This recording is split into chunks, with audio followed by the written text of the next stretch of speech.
Hey guys, this is Shane and welcome to my Curator of the Laws channel. Today, I want to talk about how you research whether a book is a first edition or not, and some of the pitfalls and things that I see that are, it's sometimes it's disappointing, sometimes it's kind of scary from both a buyer and a seller perspective on people that are maybe inaccurate on their first edition assessments, especially for key collectible books. Okay, so it can be a tough situation. It's something I'm going through. I just kind of went through with a book that I was getting ready to sell, and I was kind of amazed by it.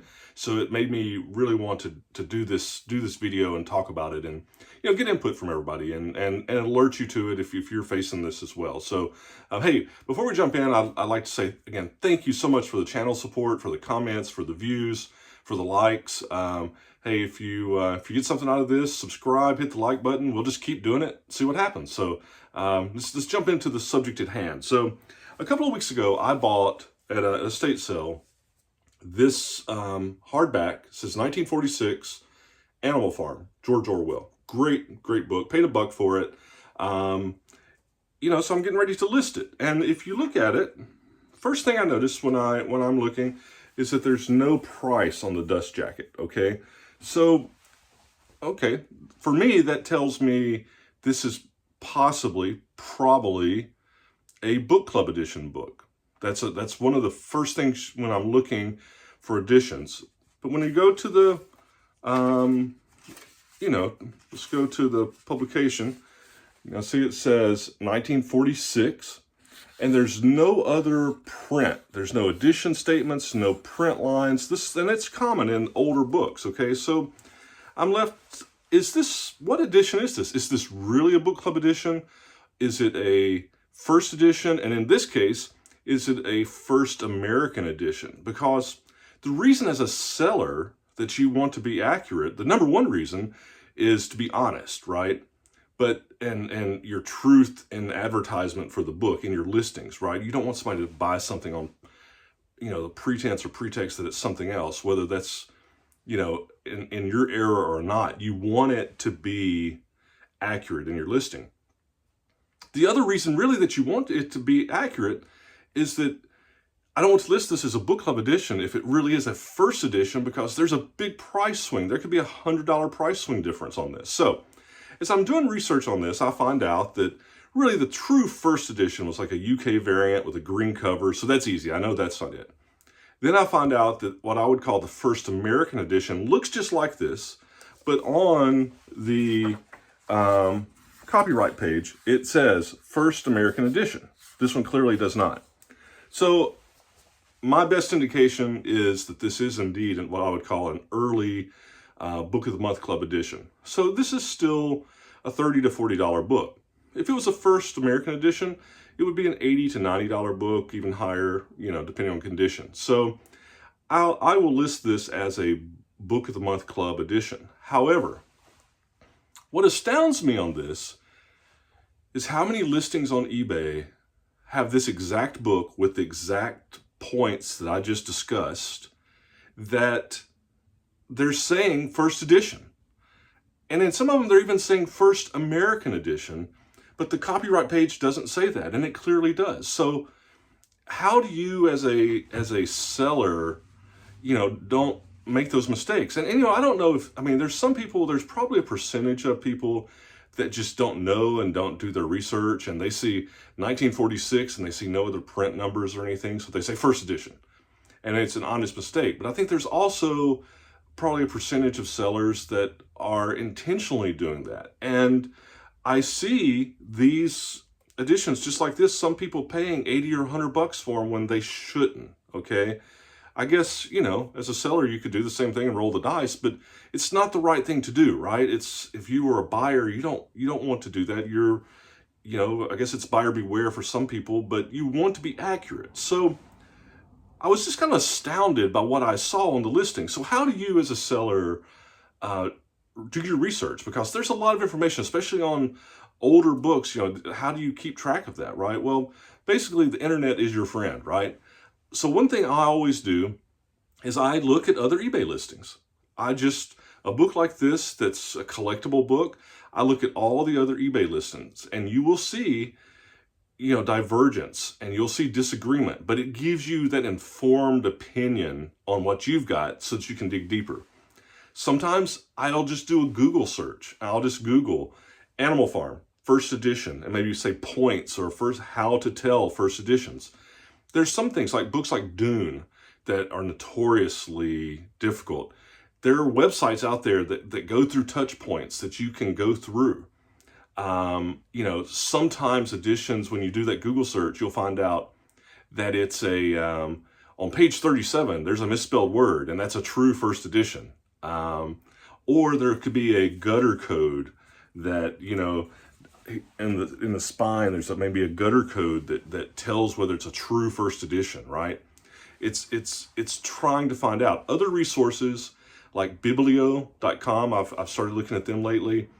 They're good because they'll give examples with photos and some text, so you can sometimes cipher out how things are.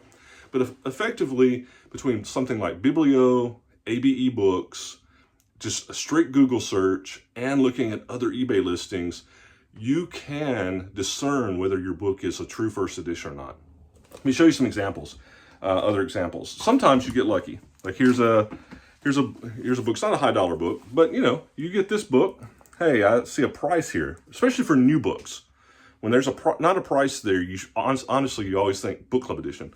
But this one, when I go to the copyright page, look, see, it says first edition. The other thing, see the print line? That's the number line. You can still have a first edition. Is it a first edition, first print? In this case, yes, because see the number line goes from 10 all the way down to 1. So that indicates it's first edition, first print. And I guess that's a distinction between the printing and the edition. Think of it this way. An edition is publishers, like textbooks are notorious for having multiple editions because each year the author updates it. So it's substantial updates. You get new editions, right, where they changed a lot of the stuff in a book. For a popular fiction type book or, even some nonfiction books, you're not necessarily going to have multiple editions. And I think we use those words sometimes, first edition, first print. Sometimes those things get confused. But you take a book like Dune is a great example. Frank Herbert didn't do a bunch of changes on Dune but he had different printing. So what people really want, it's a first edition, but they want the first print as well. And what you have to distinguish sometimes is, yes, it's a first edition, but is it a first print? And that's where you also look for these touch points. And on newer books, that number line is where you tell the print. So it's a first edition. It could be a first print, second print, third print. Every print, they take the number off, right? Some publishers use letters. They use A, B, C, D, E, F. And if the A is there, then that's a first print, okay?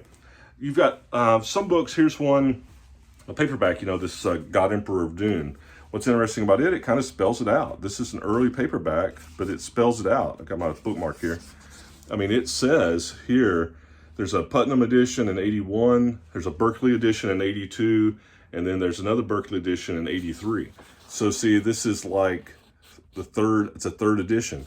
Other variants of this will actually have print histories, right? They'll be like 7th print, 29th print. It might stop there and have 1983, but it'll have all these printings on it. So sometimes the book is very clear. But older books are tough. Like here's this Sinking of the Merrimack. Now what's interesting is, see, look, it says there's an 1898 and an 1899. Okay, so I don't know if I wouldn't say this is a first edition because it's got 2 years there, right? I would just list this, Sinking of the Merrimack, and I would put 1899. Sometimes books will say a reprint of, 1965 reprint of the 1945 original. Those are the easy ones. Where you have to be really careful, though, are books like this. These are collectible, nice books that the price swings can be high. In this case, again, what teed me off that I didn't think this was, a quick Google search said it wasn't the UK version because it had a different dust jacket, right? But what kept me off was, obviously no, price. But again, on this page, there was just a date. No other print information, no print lines, no anything. It's not going to be that way all the time, but it's just, these are resources, these are things for you to think about when you're trying to do those first editions. Again, look at the other eBay sellers and look at, you're going to see some that are right, some that are wrong, but it definitely gives you examples to inform you. Then just go to Google, see if there's a web page or somebody that's done a lot of book research and has it, and then resources like Biblio and ABE, and you'll be able to discern it. You'll be able to be accurate in your post and know that whatever you're selling is described the way it should, and you're selling the product that you should, and also you're protecting yourself, that you're not missing out on great profit, right? By selling something that really is a true first edition and underselling. So it protects you and protects your buyers, makes everybody better in the long run. So anyway, some thoughts born out of a little bit of dismay for me on this first edition stuff. This could be a real technical topic that we could really dive in more. Maybe I will. Maybe I'll get some other examples later and really dive in deeper. It can be a tough topic. It can be tough on books.